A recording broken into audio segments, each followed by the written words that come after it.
जनता की बात जनता के साथ। 15 जानेवारीला धुळे महानगरपालिकेची निवडणूक झाली आणि 16 जानेवारीला निकाल लागला।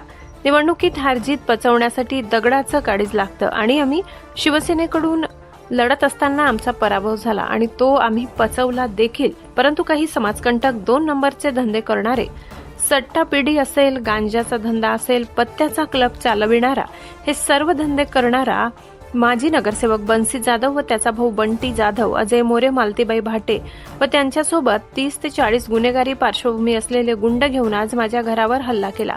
घरी कुठलाही पुरुष नसताना यांनी माझ्या घरावर प्राणघातक हल्ला केला।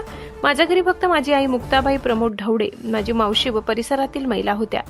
या गावगुंडांनी माझ्या आईवर हात टाकत मारहाण केली आणि जीवेठार मारण्याची धमकी देत, तुला तुझ्या मुलाला सोडणार नाही, आज त्याचा गेम करतो, कुठे पण दिसला की त्याचा आजचा शेवटचा दिवस आहे, अशी धमकी देखील देऊन गेले।